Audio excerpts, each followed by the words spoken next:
Hi folks, want to welcome you all back to Yates Computer Tips and Reviews. This week will be probably one of the controversial videos I will do that might offend people. But it's really the important factor. It's really why you need all these security things. It's not going to be due to something that goes on in your computer that causes you to have all of these security things. It actually all has to do with your end user, the person who is physically using that computer. That is your biggest security risk. That's why when I go through all of these security videos, it actually all applies, 90% of it, to this user that's sitting here using this terminal. Because hardly ever are you going to have a problem that is related to your operating system or other software that you are running without a user or someone interacting with it. As long as you follow the proper procedures and the best practices, like not being logged in as an admin, that prevents a lot of things from happening.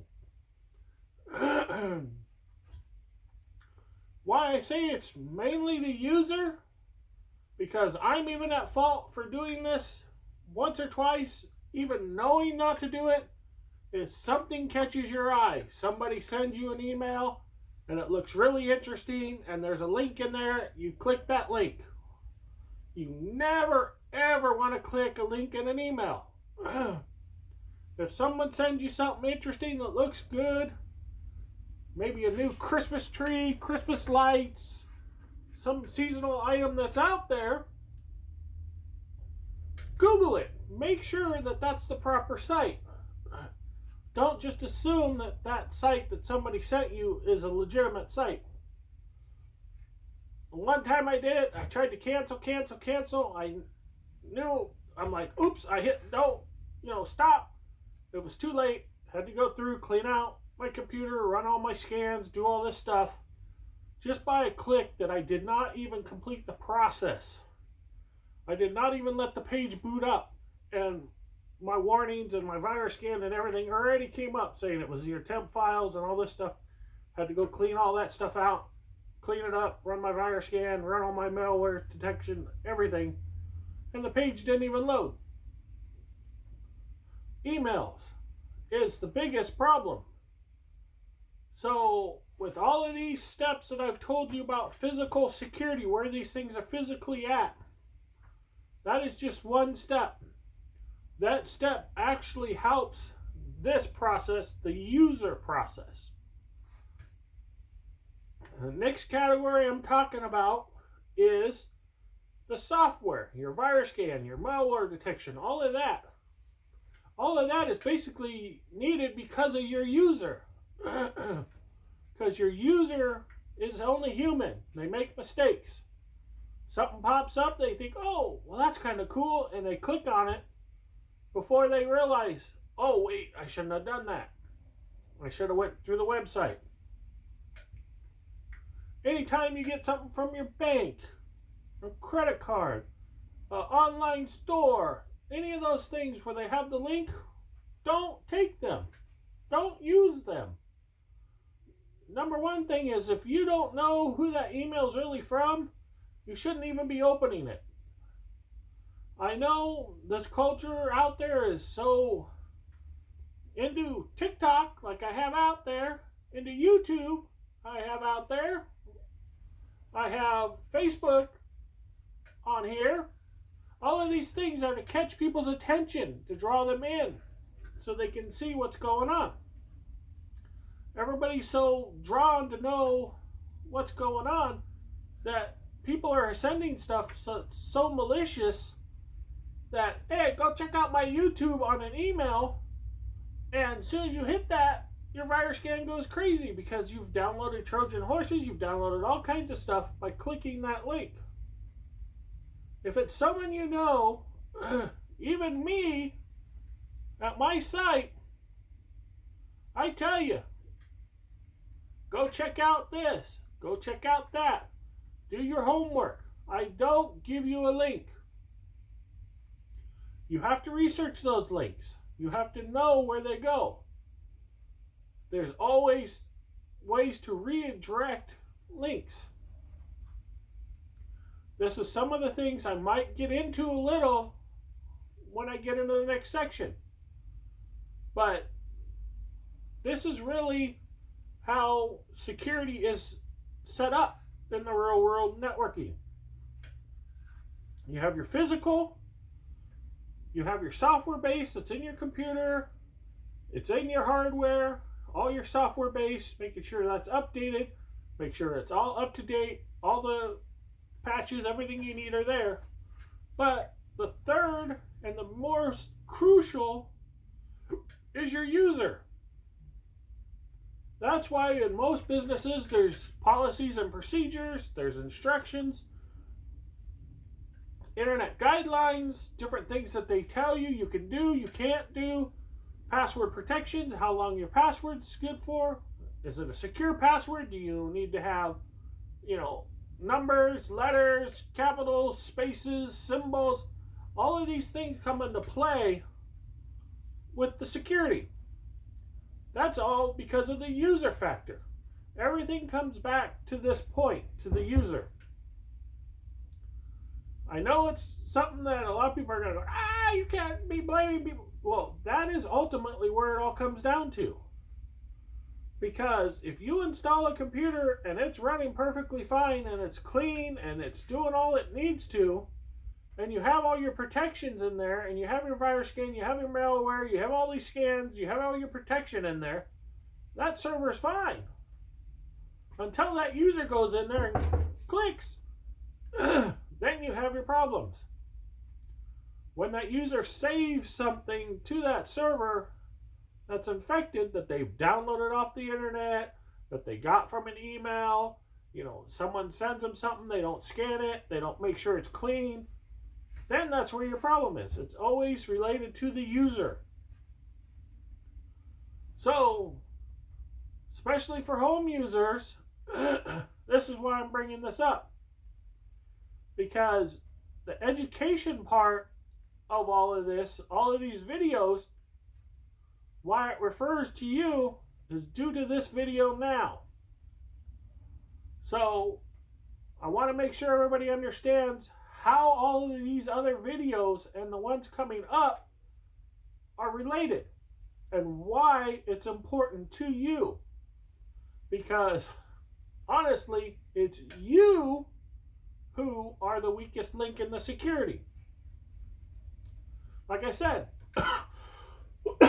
I'm guilty of doing it once or twice, knowing better. But I realized and I stopped what I did and I took care of what I needed to. It's those times where you don't realize and you go through and say it's a bank site and they ask you, please log in. And you put your username and your password in there and you hit send. And it doesn't let you log in. It tells you some kind of error message. It tells you something. Guess what? You just sent whoever that was on the back end of that site your login information and your password. You're not on the bank site. Usually, if you look at the domain name up top, is the big giveaway. A lot of times you'll get emails, please respond to this. I never respond to that. If you want to, and you think it's someone that's legit, a lot of times I get questionable emails that I know aren't legit. So you respond, test, send it. It's funny, most of them will get rejected, or you'll get some weird, crazy response from the person on the other end. So you know it's not the bank. You know it's not the IRS. You know it's not what other frauds are out there. The police department with some warrant for you or some weird stuff that they're trying to get you for. All of that is phishing for your data. trying to get your info.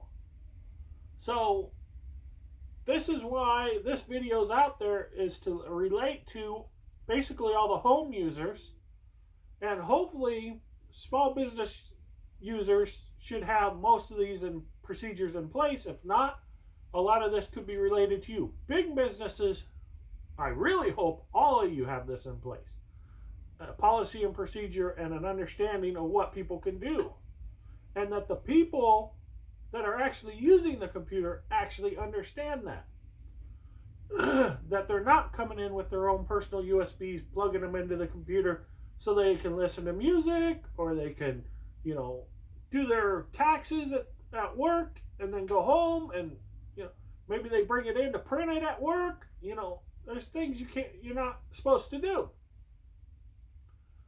As a business, you might be at a point where you think everybody knows this. You don't bring that in and print out your tax form at work. But I bet you there's a lot of businesses and a lot of places that people are doing that. That the business thinks all these people already know this information. But sometimes you got to refresh that. You got to remind people of that. Because there might be some tasks that are similar to that are allowed, so they think, well, I'm already doing this, so I can do that. You got to remind people that don't be bringing in your USB sticks. Don't be doing that. Don't be bringing in CD-ROMs and other things to put in computers. These are procedures and practices that are best for everybody. Even as you as a home user. You might have friends that come over with their music. You might have, someone who burns you a CD-ROM or burns you a movie or does something of that sort. Oh, I got this off of a certain site. Here, watch it. Living near Mexico, you have all these places that sell these movies. How safe are those movies? Yeah, you can get a new movie that's in the theater for $8 on a Blu-ray or on a DVD. But in the back of my mind, I think of, wow, that's, kind of a good deal, but then how do I know what's really on that DVD? If I come home and put that in my computer, start watching it, and all of a sudden it formats my computer, well, then I'm kind of out of luck, ain't I? Who do I blame? Honestly, there's one person to blame. Myself. Because I'm the one that physically put that in the computer, knowing that I shouldn't do that. You bought a media from someone that you have no clue what's on it. Especially teenagers, younger kids. I mentioned before parental safeties and other things that you can do. There's reasons for that. This is part of the reasoning. Because if they bring their friend over that has a USB stick, puts it in there, transfers something on there, it could be as simple as a game. How many other computers did that USB stick go in? That friend could have gone over to 30 or 40 different people's houses. Now, when you plug that USB stick in, unless you have it locked and secure with some kind of form, that if you have a dirty computer, can dirty that USB stick. Then you take that to 20 other people's houses, you just dirty 20 other people's computers. And then they're emailing people. So, wanted to point this out.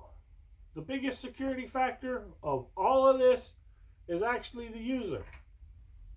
Want to point out again, when you're the user, remember, you get all these emails, all this stuff looks exciting, but really, how badly do you need any of this stuff someone's emailing you?